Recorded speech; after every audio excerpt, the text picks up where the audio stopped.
Hi hello ನಮಸ್ಕಾರ ಸ್ನೇಹಿತರೆ. ಕೊನೆಗೂ ಇಲ್ಲಿ ಯುವಿ ಪ್ಲಾನ್ ಉಲ್ಟಾ ಹೊಡ್ತದ. ಯುವಿ ತನ್ನ ಕೆಡ್ಡಾನ ತಾನೇ ತೋಡ್ಕೊಂಡಿದ್ದಾರೆ. ಹಾಗಿದ್ರೆ ಅದೇ ಜಾಗಕ್ಕೆ ಸಾಕ್ಷಿ, ಅದೇ ಜಾಗಕ್ಕೆ ಅತಿಥಿ ಇಬ್ರು ಕೂಡ ಎಂಟ್ರಿ ಕೊಡ್ತಿದ್ದಾರೆ. ಇಬ್ಬರ ಕೈಗೆ ರೈಟ್ ಹ್ಯಾಂಡ್ ಆಗಿ ಸಕ್ಕಿ ಬೆಳ್ತಿದ್ದಾರೆ. ಯುವರಾಜ್ ಏನಾಯ್ತು, ಏನ್ ಕತೆ, ಇದು ಎಲ್ಲವನ್ನ ಕೂಡ ತಿಳ್ಕೊಬೇಕು ಅಂದ್ರೆ ಈಗಲೇ ನಮ್ಮ ಈ ಚಾನಲ್ನ ಸಬ್ಸ್ಕ್ರೈಬ್ ಮಾಡಿ, ಹಾಗೆ ಈ ಒಂದು ವಿಡಿಯೋವನ್ನ ಪೂರ್ತಿಯಾಗಿ ನೋಡೋದನ್ನ ಯಾವುದೇ ಕಾರಣಕ್ಕೂ ಕೂಡ ಮರಿಬೇಡಿ. ಇಲ್ಲಿ ಅದಿತಿ ತುಂಬಾನೇ ಖುಷಿಯಾಗಿದ್ದಾಳೆ. ಬಿಕಾಸ್ ಮನೆ ಮುಂದೆ ರೆಡ್ ಕಾರ್ ಬಂದ್ ನಿಂತಿದೆ. ರೆಡ್ ಕಾರ್ ಬಂದಿದೆ. ಡ್ರೈವರ್ ಬಂದು ಹೇಳಿದ್ದು ಯುವರಾಜ್ ಹೊಟ್ಟು ಕಳಿಸಿದ್ದಾರೆ ಅದಿತಿ ಮೇಡಮ್ಗೋಸ್ಕರ ಅಂತ ಹೇಳಿ. ಈ ಒಂದು ವಿಷಯವನ್ನ ರೇವತಿ ಅವರು ಬಂದು ತುಂಬಾ ಖುಷಿಯಿಂದ ಇಲ್ಲಿ ಅದಿತಿಗೆ ಹೇಳ್ತಾರೆ. ಅದಿತಿಗಂತೂ ಫುಲ್ ಖುಷಿ ಆಗ್ಬಿಡುತ್ತೆ. ಮನೆಯವ್ರಿಗೂ ಕೂಡ ಅದಿತಿ ಖುಷಿಯನ್ನ ನೋಡಿದ್ದೆ ತುಂಬಾನೇ ಖುಷಿ ಆಗ್ತದೆ. ಇದರ ನಡುವೆ ಅಲ್ಲಿಗೆ ಅಗ್ನಿ ಬರ್ತಾರೆ. ಏನಾಯ್ತು, ಏನ್ ಎಲ್ರು ಕೂಡ ಮಾತಾಡ್ತಿದ್ರಲ್ಲ ಅಂತ ಕೇಳಿದಾಗ ಇಲ್ಲಿ ನಮ್ಮ ಅದಿತಿ ಅವರಿಗೋಸ್ಕರ ಯುವರಾಜ್ ಕಾರ್ ಕಳಿಸಿದ್ದಾರೆ. ಅದೇ ಕಾರಣಕ್ಕೆ ಅದಿತಿ ತುಂಬಾನೇ ಖುಷಿಯಾಗಿದ್ದಾಳೆ. ಸರ್ಪ್ರೈಸ್ ಪ್ಲಾನ್ ಮಾಡ್ತಾರೆ ಯುವಿ ಅಂತ ಹೇಳಿ ಅಗ್ನಿಗೆ ತಿಳಿಸ್ತಾರೆ. ಆಗ ಅಗ್ನಿ ಖುಷಿ ಆಯ್ತಾ ಪುಟ್ಟಿ, ಮೊದಲು ರೆಡಿ ಆಗೋದಿಲ್ವಾ ಅಂದಾಗ ಹಾನ ರೆಡಿ ಆಗಬೇಕು ಅಂದಾಗ ಇಲ್ಲಿ ಚಿಕ್ಕಪ್ಪ ತನ್ನ ಅಣ್ಣನ ಮಗಳಿಗೆ ತುಂಬಾನೇ ದೃಷ್ಟಿ ಆಗ್ತದೆ, ಅದಕ್ಕೆ ಮೊದಲು ದೃಷ್ಟಿ ತೆಗೀರಿ ಅಂತ ಹೇಳಿ ಹೇಳ್ತಾರೆ ರೇವತಿ ಅವ್ರಿಗೆ. ಆಗ ಇಲ್ಲಿ ಅಗ್ನಿ ಅಯ್ಯೋ ದೃಷ್ಟಿ ಯಾರು ಹಾಕ್ತಾರೋ ಅವರಿಂದಾನೇ ದೃಷ್ಟಿ ತೆಗೀರಿ ಅಂತ ಹೇಳ್ತಿದ್ರಲ್ಲ ಅಂತ ಹೇಳಿ ತುಂಬಾನೇ ಕುಂಕು ಮಾತನಾಡ್ತಾರೆ. ಇದರಿಂದ ರೇವತಿ ಅವರ ಮನಸ್ಸಿಗೆ ಘಾಸಿ ಆಗತ್ತ. ನಂತರ ಯಾವಾಗಲೂ ಹೀಗೇನೆ ಇದೇ ಮಾತಾಡೋದೇ ಅವನ ಕೆಲಸ, ಇದನ್ನೆಲ್ಲ ಮನ್ಸ್ಗೆ ಹಚ್ಕೋಬೇಡ ರೇವತಿ ಅಂತ ಹೇಳಿ ಇಲ್ಲಿ ಗಂಡ ಅರವಿಂದ್ ಅವರು ರೇವತಿ ಅವ್ರಿಗೆ ಹೇಳಿದಾಗ ಪರವಾಗಿಲ್ಲ ಬಿಡಿ, ಅವ್ನು ಯಾರು ನನ್ನ ಮಗ ತಾನೆ, ಅದ್ರಲ್ಲಿ ಏನಿದೆ ಅಂತ ಹೇಳಿ ರೇವತಿ ಅವರು ತಿಳಿಸ್ತಾರೆ. ನಂತರ ನಾನು ಅದಿತಿಯನ್ನ ರೆಡಿ ಮಾಡಬೇಕು ಅಂತ ಹೇಳಿ ಅದಿತಿ ಜೊತೆ ಮೇಲ್ಗಡೆ ಹೋಗ್ತಾರೆ. ತದನಂತರ ಇಲ್ಲಿ ಅದಿತಿ ಮತ್ತೆ ಸಾಕ್ಷಿ ರೂಮಲ್ಲಿ ಇರ್ತಾರೆ. ಇಲ್ಲಿ ಅದಿತಿ ರೆಡಿ ಆಗ್ತಾನೆ. ಇಲ್ಲಿ ಸಾಕ್ಷಿ ನನಗೆ ಸ್ವಲ್ಪ ಮಸ್ಕಾರ ಹಚ್ಕೊಡ್ತೀಯ ಅಂತ ಕೇಳ್ತಾರೆ. ಹಾಂ ಬರ್ತೀನಿ ಅಂತ ಹೇಳಿ ಮಸ್ಕಾರ ಹಚ್ಕೊಡ್ಬೇಕಾದ್ರೆ ರಾಜು ಕಾಲ್ ಬರುತ್ತೆ. ರಾಜು ಕಾಲ್ ಬರ್ತಿದ್ದಾಗನೇ ಇಲ್ಲಿ ಸಾಕ್ಷಿ ಕಾಲ್ ರಿಸೀವ್ ಮಾಡ್ತಾರೆ. ರಿಸೀವ್ ಮಾಡಿ ಹಾಂ ಬರ್ತಿದ್ದೀನಿ, ಖಂಡಿತ ಮರೀದೆ ಡಿನ್ನರ್ಗೆ ಬರ್ತೀನಿ, ಕರೆಕ್ಟ್ ಟೈಮ್ಗೆ ಬರ್ತೀನಿ ಅಂತ ಹೇಳಿ ಸಾಕ್ಷಿ ಕಾಲ್ ಕಟ್ ಮಾಡ್ತಾರೆ. ಈ ಕಡೆ ಎಲ್ಲಿಗೆ ಹೋಗ್ತಿದ್ಯಾ ನೀನು ಸಾಕ್ಷಿ ಅಂತ ಅದಕ್ಕೆ ಕೇಳಿದಾಗ ರಾಜು ಅವ್ರ ಜೊತೆ ಡಿನ್ನರ್ಗೆ ಹೋಗ್ತಿದ್ದೀನಿ ಅಂದಾಗ ಹೌದಾ ರಾಜು ಅವ್ರ ಜೊತೆ ಡೇಟ್ಗೆ ಹೋಗ್ತಿದ್ಯಾ, ಆ ರೀತಿ ಮೊದಲೇ ಇದ್ದಿದ್ರೆ ಇಬ್ರು ಕೂಡ ಸೇರಿಕೊಂಡು ಪ್ಲಾನ್ ಮಾಡ್ಬೋದಿತ್ತು, ಈ ಕಡೆ ಯುವಿರಾಜು ಕೂಡ ಭೇಟಿ ಆಗ್ತಾ ಇದ್ರು ಅಂತ ಹಿಡಿಯೋದೈತಿ. ಹೇಳಿದಾಗ ಅಮ್ಮ ಆ ಥರ ಅಲ್ಲ, ನೀವು ಹೋಗ್ತಿರೋದು ಬೇರೆ ಡೇಟ್ಗೆ, ನಮ್ಮದು ಜಸ್ಟ್ ಡಿನ್ನರ್ ಅಷ್ಟೇ, ಆ ರೀತಿ ಏನೂ ಇಲ್ಲ ಅಂದಾಗ ಎಲ್ಲ ಫಸ್ಟ್ ಕೂಡ ಡೇಟಿಂದಾನೇ ಎಲ್ಲ ಶುರುವಾಗೋದು ಅಂತ ಹೇಳಿದಾಗ ನೀನು ಅನ್ಕೊಂಡಾಗ ಏನೂ ಇಲ್ಲ, ಜಸ್ಟ್ ನಾವು ಫ್ರೆಂಡ್ಸ್ ಮಾತ್ರ, ಅದಕ್ಕೆ ಹೊರತಾಗಿ ಬೇರೆ ಏನಂದರೆ ಏನೂ ಕೂಡ ಇಲ್ಲ, ಏನೂ ಊಹಿಸ್ಕೋಬೇಡ ಅಂತ ಕೂಡ ಸಾಕ್ಷಿ ಹೇಳ್ತಾರೆ. ಸರಿ ಆಯಿತು ಸಾಕ್ಷಿ, ನೀನು ಅವ್ರಿಗೆ ಕಾಲ್ ಮಾಡಿ ಯಾವ ಅಡ್ರೆಸ್ ಅಂತ ಕೇಳು ಅಂದಾಗ ನಾನು ಕೇಳಿಲ್ಲ, ಅದು ಹೇಗೆ ಚೆನ್ನಾಗಿ ಕಾಣಿಸುತ್ತೆ ಅಂತ ಅವ್ರ ಕಾರ್ ಕಳಿಸ್ತೀನಿ ಅಂದರು, ನಾನಲ್ಲಿ ಹತ್ಕೊಂಡು ಹೋದ್ರೆ ಲೊಕೇಶನ್ಗೆ ಹೋಗ್ಬೋದಲ್ವಾ ಅಂತ ಸಾಕ್ಷಿ ಕೂಡ ಹೇಳ್ತಾರೆ. ತದನಂತರ ಇಲ್ಲಿ ಅಗ್ನಿ ಹಾಗೆ ಕುಳಿತುಕೊಂಡಿರ್ಬೇಕಾದ್ರೆ ಅಲ್ಲಿಗೆ ಗೋಪಣ್ಣ ಬಂದದ್ದೆ. ನಿಮ್ಗೇನಾದರೂ ನಿಮ್ಮ ಹುಡುಗಿ ಜೊತೆ ಡೇಟ್ಗೆ ಹೋಗ್ಬೇಕು ಅಂತ ಅನ್ಸಿದ್ರೆ ಹೇಳಿ, ನಾನು ಎಲ್ಲವನ್ನ ಕೂಡ ಅರೇಂಜ್ ಮಾಡ್ತೀನಿ ಅಂತ ಹೇಳಿ ರೇಗಿಸ್ತಿದ್ದಾರೆ. ಈ ಕಡೆ ಅಗ್ನಿ ರೆಬಲ್ ಆಗ್ತಿದ್ದಾರೆ. ಅತ್ತ ಕಡೆ ಸಾಕ್ಷಿಯ ಮಾವ ಹೋಗಿದ್ದೆ, ಏನಿದು ಇನ್ನೂ ಕೂಡ ರಾಜು ಬಂದೇ ಇಲ್ವಲ್ಲ ಇಷ್ಟೊತ್ತಾದ್ರೂ ಕೂಡ ಅಂತ ಅನ್ಕೊಂಡು ನೋಡ್ತಿರ್ತಾರೆ. ಆಗ ಅವರೇ ಹೆಂಡತಿ ಬರ್ತಾರೆ.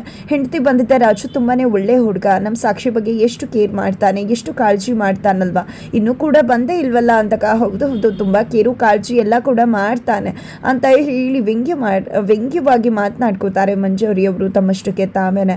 ನಂತರ ನಿನಗೆ ರಾಜು ಕಂಡ್ರೆ ಆಗೋದಿಲ್ಲ ಅಲ್ವಾ ಅಂದಾಗ ಹೌದೌದು, ಪ್ರಪಂಚ ಅಂತಕ್ಕಂಥದ್ದಕ್ಕೆ ಏನು ಬೇಕೋ ಅದೇ ರೀತಿ ಮುಖನ ತೋರಿಸ್ತಾರೆ, ಆದರೆ ನಿಜವಾದ ಮುಖ ಬೇರೆನೇ ಆಗಿರುತ್ತೆ.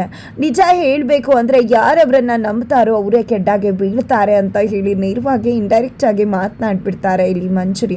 ಅದನ್ನ ಕೇಳಿಸ್ಕೊಂಡಂತ ಮಾವ ನಿಂಗೆ ಒಳ್ಳೆಯವ್ರ ಕಂಡ್ರೆ ಆಗೋದಿಲ್ಲ ಅಲ್ವಾ, ನೀನು ಕೆಟ್ಟವಳಾಗಿರೋದ್ರಿಂದ ನಿನಗೆ ಕೆಟ್ಟವರೇ ಸರಿ ಅನ್ಸೋದು ಅಂತ ಹೇಳಿ ಅಲ್ಲಿಂದ ಹೊರಟ್ಬಿಡ್ತಾರೆ. ಅಷ್ಟರಲ್ಲಿ ಮಕ್ಕಳು ಬಂದಿದೆ, ಏನಮ್ಮ ನೀನು ಆ ರಾಜು ಅಷ್ಟೆಲ್ಲ ಮಾಡ್ತಿದ್ದಾನೆ ಸಾಕ್ಷಿಗೋಸ್ಕರ, ಅಷ್ಟಾದ್ರೂ ನೀನು ಸುಮ್ಮನಿದೆಯಲ್ಲ, ಅವ್ನು ನಿನ್ನ ವಿರುದ್ಧ ತಿರುಗಿ ಬಿದ್ದಿದ್ದ ಅಂತಂದ್ರೂ ಕೂಡ ನೀನು ಸುಮ್ಮನಿದೆಯಾ, ನಾವು ನಿನ್ನನ್ನು ಇಷ್ಟು ವರ್ಷಗಳಿಂದ ನೋಡ್ಕೊಂಡು ಬಂದಿದ್ದೀವಿ, ನೀನು ತಿರುಗಿ ಬಿದ್ದವ್ರು ಯಾರನ್ನ ಕೂಡ ಸುಮ್ಮನೆ ಬಿಡುವುದಿಲ್ಲ, ಅವನನ್ನ ಓಡಿಸೋದ್ರ ಬದಲು ಇಲ್ಲೇ ಯಾಕೆ ಇಟ್ಕೊಂಡಿದ್ಯಾ ಅಂತ ಹೇಳ್ತಿದ್ದಾಗೆ ಅಮ್ಮ ನಗೋಕ್ ಶುರು ಮಾಡ್ತಾರೆ. ಬರೀ ನಗ್ತೀಯ ಅಲ್ವಾ, ನೀನು ಮಾಡಲ್ಲ ಅಂತ ಹೇಳಿ ಅಕ್ಕ ತಂಗಿರು ಒಳಗಡೆ ಹೋಗ್ತಿದ್ದಾಗೇನೆ ನನಗೆ ಲಾಭ ಆಗತ್ತೆ ಅಂದಾಗ ನಾನು ಯಾಕ್ರಮ್ಮ ಓಡಿಸ್ಲಿ, ನನಗೆ ಲಾಭ ಆಗ್ತದೆ ಅಷ್ಟೇನೆ ಅಂತ ಹೇಳಿ ನಗ್ತಾರೆ. ತದನಂತರ ಇತ್ತ ಕಡೆ ರಾಜು ನನ್ನ ಸಾಕ್ಷಿ ಬರ್ತಾರೆ, ಇವತ್ತು ಅವರ ದಿನ, ಇದನ್ನು ಸೆಲೆಬ್ರೇಟ್ ಮಾಡಬೇಕು ಅಂತ ಅಂದ್ಕೊಂಡು ಫುಲ್ ಖುಷಿಯಿಂದ ಕುಣಿದು ಕುಪ್ಪಳಿಸ್ತಿದ್ದಾರೆ, ಸ್ವರ್ಗನೇ ಧರೆಗಿಳಿಸಿದ್ದಾರೆ ಸಾಕ್ಷಿಗೋಸ್ಕರ. ಇತ್ತ ಕಡೆ ಅದಿತಿ ರೆಡಿ ಆಗಿದೆ. ಸಾಕ್ಷಿ ಮತ್ತು ಅದಿತಿ ಕೆಳಗಡೆ ಬರ್ತಿದ್ದಾಗನೇ ಅಣ್ಣ ನಾನು ಹೇಗೆ ಕಾಣಿಸ್ತಿದ್ದೀನಿ ಅಂದಾಗ ತುಂಬ ಚೆಂದ ಕಾಣಿಸ್ತಿದೆಯಾ ಅದಿತಿ ಅಂದಾಗ ಇದೆಲ್ಲ ಕ್ರೆಡಿಟ್ ಸಾಕ್ಷಿಗೆ ಹೋಗಬೇಕು, ಯಾಕಂದರೆ ಸಾಕ್ಷಿನೇ ನನ್ನ ರೆಡಿ ಮಾಡಿದ್ದು ಅಂತ ಹೇಳಿದಾಗ ಇಲ್ಲಿ ಅಗ್ನಿ ಸಾಕ್ಷಿಗೆ ಏನೂ ಹೇಳೋಕೆ ಹೋಗೋದಿಲ್ಲ. ಅಬ್ಬಬ್ಬ ಜಸ್ಟ್ ಚೆನ್ನಾಗಿ ಮಾಡಿದ್ರಿ ಅಂತ ಹೇಳೋಕ್ಕೂ ಎಷ್ಟು ಇವ್ರಿಗೆ ಆಟಿಟ್ಯೂಡ್ ಅಂತ ಹೇಳಿ ಸಾಕ್ಷಿ ಮನಸ್ಸಲ್ಲಿ ಅನ್ಕೋತಾರೆ. ನಂತರ ಸರಿ ಆಯಿತು ಅದಿತಿ, ನಾನು ಬರ್ತೀನಿ ನಿನ್ನ ಜೊತೆ ಅಂದಾಗ, ಏನು ಬ್ರೋ ಮಾತಾಡ್ತಿದ್ಯಾ, ನೀನು ನನ್ನ ಜೊತೆ ಬರ್ತಿದ್ಯಾ ಅಂದಾಗ, ಹೌದು ನೀನೊಬ್ಬಳೇ ಕಳ್ಸೋಕ್ಕಾಗತ್ತಾ, ನನಗೆ ಯಾವತ್ತೂ ಕೂಡ ನೀನು ನನ್ನ ಪುಟ್ಟಿನೇ, ನಿನ್ನ ಮೇಲೆ ಕಾಳಜಿ ಇರುತ್ತಲ್ವ, ನನಗೆ ನನ್ನ ತಂಗಿ ಅಂದರೆ ಕಾಳಜಿ ಮಾಡಬಾರ್ದ, ಹುಷಾರು ಮಾಡಬಾರ್ದ ಅಂತ ಅಗ್ನಿ ಕೇಳಿದಾಗ, ಅಯ್ಯೋ ನಿಮ್ಮ ತಂಗಿನೂ ಕೂಡ ಪುಟ್ಟ ಹುಡುಗಿ ಸ್ಕೂಲ್ಗೆ ಹೋಗೋ ಹುಡುಗಿ ಅಲ್ಲ, ಅವಳು ಡೇಟ್ಗೆ ಹೋಗೋರು ಅವ್ರು ಮಾತ್ರ ಹೋಗಬೇಕು, ಅಣ್ಣನ ಜೊತೆ ಹೋಗ್ತಾರೆ ಅಂತ ಸಾಕ್ಷಿ ಕೇಳಿದಾಗ, ನಾನೇನು ಹೋಗೋದಿಲ್ಲ ಒಳಗಡೆ, ಜಸ್ಟ್ ಹೊರಗಡೆ ಡ್ರಾಪ್ ಮಾಡ್ತೀನಿ, ನನ್ನ ತಂಗಿ ಬಗ್ಗೆ ಕೇರ್ ಮಾಡೋದು ಕೂಡ ತಪ್ಪ ಅಂತ ಹೇಳಿ ಅಗ್ನಿಗೆ ಕೇಳ್ತಾರೆ. ನಂತರ ಇಲ್ಲಿ ನಿನ್ನ ಫ್ರೆಂಡ್ ಸಾಕ್ಷಿ ಅನ್ನೋರು ಇದಾರಲ್ಲ, ಅವರನ್ನೇ ಕರ್ಕೊಂಡು ಹೋಗು, ನಾನು ಬೇಡ ಅಂದರೆ ಅಂತ ಹೇಳಿ ಅಗ್ನಿ ಹೇಳಿದಾಗ, ಅಯ್ಯೋ ಅವಳು ನನ್ನ ಜೊತೆ ಬರ್ತಾ ಇದ್ಲು, ಆದರೆ ಏನು ಮಾಡೋದು, ಅವಳಿಗೆ ರಾಜು ಜೊತೆ ಡಿನ್ನರ್ ಇದೆ, ಅದೇ ಕಾರಣಗಳು ಬರೋಕ್ಕಾಗೋದಿಲ್ಲ ಅಂದ ತಕ್ಷಣ ಇಲ್ಲಿ ಅಗ್ನಿ ಶಾಕ್ ಆಗಿಬಿಡ್ತಾರೆ. ಇಲ್ಲಿ ಒಂದು ರೀತಿ ಸಾಕ್ಷಿಗೂ ಮುಜುಗರ ಆಗ್ತದೆ, ಜೊತೆಗೆ ಇಲ್ಲಿ ಅದಿತಿ ಅಣ್ಣ ಪ್ಲೀಸ್ ಅಣ್ಣ ಇವತ್ತು ಬೇಗ ಅವಳನ್ನು ಕೆಲಸ ಬಿಟ್ಟು ಕಳಿಸು, ಯಾಕಂದರೆ ಅವಳು ವರ್ಕ್ ಅಂದರೆ ಅದನ್ನೆಲ್ಲ ಮರ್ತ್ಬಿಟ್ಟು ಕುತ್ಕೊಂಡು ಬಿಡ್ತಾಳೆ, ಪ್ಲೀಸ್ ಆದಷ್ಟು ಬೇಗ ಅವಳನ್ನು ಕಳಿಸ್ಕೊಡು, ಅವಳು ಕೂಡ ಡಿನ್ನರ್ಗೆ ಹೋಗ್ಬೇಕಲ್ವಾ, ಪ್ಲೀಸ್ ನನ್ನ ರಿಕ್ವೆಸ್ಟನ್ನು ಮನಸ್ಸು ಅಂತ ಹೇಳಿ ಅದಿತಿ ಡ್ರೈವರ್ ಕರೀತಿದ್ದಾರೆ ಅಂತ ಹೇಳಿ ಹೊರಟು ಬಿಡ್ತಾರೆ. ಈ ಕಡೆ ಅಗ್ನಿಗಂತೂ ಫುಲ್ ಸಿಟ್ಟು ಬಂದ್ಬಿಟ್ಟಿದೆ, ಯಾಕಂದರೆ ಇಲ್ಲಿ ರಾಜು ಜೊತೆ ಆಕೆ ಹೋಗ್ತಿರೋದೇ ಇಷ್ಟ ಆಗ್ತಿಲ್ಲ. ನಂತರ ಇಲ್ಲಿ ಅಗ್ನಿ ಡಿಸೈಡ್ ಮಾಡ್ಕೋತಾರೆ, ನಾನು ಯಾಕೆ ಇವಳು ವಿಷಯವಾಗಿ ಈ ರೀತಿ ಅನ್ಕೋಬೇಕು, ಸರಿ ಆಯಿತು ನೀನು ಸಾಕ್ಷಿ ನಿನ್ನ ಕೆಲಸ ಮುಗ್ದಿದ್ರೆ ನೀನು ಹೋಗು ಅಂದಾಗ, ನಿಜವಾಗ್ಲೂ ಹೋಗ್ಲಾ ಸರ್ ಅಂದಾಗ, ನಿಜಾನೇ ಹೇಳ್ತಿರೋದು ಹೋಗು ಅಂತ ಹೇಳಿ ಒಂದು ರೀತಿ ಖಡಕ್ಕಾಗೆ ಹೇಳಿ ಕಳಿಸ್ಬಿಡ್ತಾರೆ. ಸಾಕ್ಷಿಗೂ ಒಂದು ರೀತಿ ಬೇಜಾರಾಗುತ್ತೆ, ಕಳಿಸೋದೇನೋ ಕಳಿಸ್ಬಿಟ್ರು ಒಂದು ರೀತಿ ಅನ್ನಿಸ್ತದೆ ಈ ಕಡೆ ಅಗ್ನಿಗೆ, ಏನಪ್ಪ ಮಾಡೋದು, ಸಾಕ್ಷಿ ರಾಜು ಡಿನ್ನರ್ಗೆ ಹೋಗ್ತಿದ್ದಾರೆ ಅಂತ ಹೇಳಿ. ನಂತರ ಅಲ್ಲಿ ಮಲ್ಲಿಕಾ ಅವರು ಫೈಲನ್ನು ಎಲ್ಲವನ್ನ ಕೂಡ ನೋಡ್ತಾ ಇರ್ತಾರೆ. ನಂತರ ಅಗ್ನಿನ ಕರೆದು ನಿನ್ನ ಜೊತೆ ಒಂದು 3 ವಿಷಯನ ಡಿಸ್ಕಸ್ ಮಾಡಬೇಕು ಅಗ್ನಿ ಅಂತ ಹೇಳಿ ಆಫೀಸ್ ಬಗ್ಗೆ ಮಾತನಾಡ್ತಾರೆ. ಆಗ ಇಲ್ಲಿ ಅಗ್ನಿಗೆ ಯಾವುದ್ರ ಮೇಲೂ ಕೂಡ ಕಾನ್ಸಂಟ್ರೇಟ್ ಮಾಡೋಕೆ ಆಗ್ತಿಲ್ಲ, ನಾಳೆ ಇದ್ರ ಬಗ್ಗೆ ಮಾತಾಡೋಣ ಅಂದ್ಬಿಟ್ಟು ಅಲ್ಲಿಂದ ಹೊರಟು ಬಿಡ್ತಾರೆ. ಯಾವತ್ತು ಕಂಪ್ನಿ ವಿಷಯದಲ್ಲಿ ಈ ರೀತಿ ನಾಳೆ ನಾಳಿದ್ದು ಅಂತ ಹೇಳಿದವನೇ ಅಲ್ವಲ್ಲ, ಇವತ್ತು ಯಾಕೆ ರೀತಿ ನಡ್ಕೋತಿದ್ದಾನೆ ಅಂತ ಮಲ್ಲಿಕಾಗೆ ಸಿಟ್ಟು ಬರುತ್ತೆ.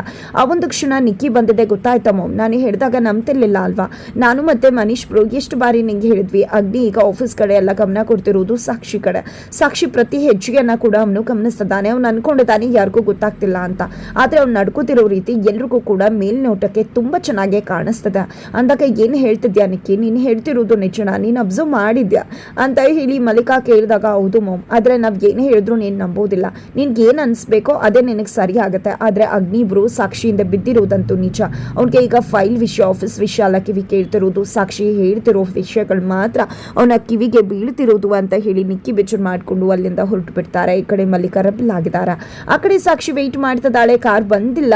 ಆ ಕಡೆ ರಾಜು ತನ್ನ ಫ್ರೆಂಡಿಗೆ ಕಾಲ್ ಮಾಡಿ ಕನ್ಫರ್ಮ್ ಮಾಡ್ಕೊತಿದ್ದಾರೆ, ಹೌದು ನಾನು ಕಾರನ್ನು ಕಳಿಸಿದ್ದೀನಿ ಅಂತಾನೆ ಅವರು ಹೇಳ್ತಾರೆ. ಈ ಕಡೆ ಸಾಕ್ಷಿ ಇನ್ನೂ ಬಂದಿಲ್ಲದೆ ಇದ್ದಾಗ, ಏನಿದು ಇನ್ನೂ ಬಂದಿಲ್ಲ ಅನ್ಕೋತಿರ್ತಾರೆ, ಅಷ್ಟರಲ್ಲಿ ಸಾಕ್ಷಿಯಿಂದ ಫೋನ್ ಬರುತ್ತೆ, ನೀವು ಕಾರ್ ಬರುತ್ತೆ ಅಂದಿದ್ರೆ ಇನ್ನೂ ಕೂಡ ಬಂದಿಲ್ವಲ್ಲ ಅಂದಾಗ, ಇನ್ನೂ ಕೂಡ ಬಂದಿಲ್ವಾ ಅಂತ ಅನ್ಕೊಂಡಿದ್ದೆ, ಸ್ನೇಹಿತನ ಕಾಲ್ ಮಾಡ್ತಾರೆ.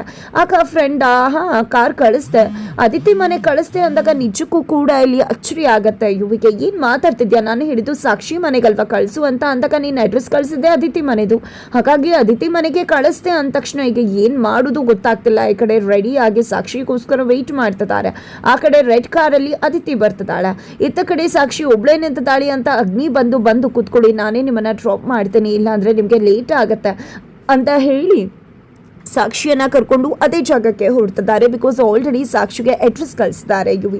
ಹಾಗಿದ್ರೆ ಇಲ್ಲಿ 4 ಕೂಡ ಮುಖಾಮುಖಿ ಆಗ್ತಿದ್ದಾರೆ. ಇತ್ತ ಕಡೆ ಅತಿಥಿನ ಸ್ವಾಗತಿಸಬೇಕಾಗಿದೆ ಈಗ ರಾಜು, ಹಾಗಿದ್ರೆ ಯುವಿಯಾಗಿ ಎಂಟ್ರಿ ಕೊಟ್ಟು ಅತಿಥಿಯನ್ನೇ ಸ್ವಾಗತಿಸ್ತಾರ. ಹಾಗಿದ್ರೆ ಅಲ್ಲಿ ಸಾಕ್ಷಿ ಅಗ್ನಿ ಹೋಗ್ತಿದ್ದಾಗೆ ಏನಾಗತ್ತೆ, ಏನಾಗಬಹುದು, ಇದು ಎಲ್ಲವನ್ನ ಕೂಡ ತಿಳ್ಕೋಬೇಕು ಅಂದರೆ ಮುಂದಿನ ವಿಡಿಯೋಗೆ ವೇಟ್ ಮಾಡೋದನ್ನು ಮರಿ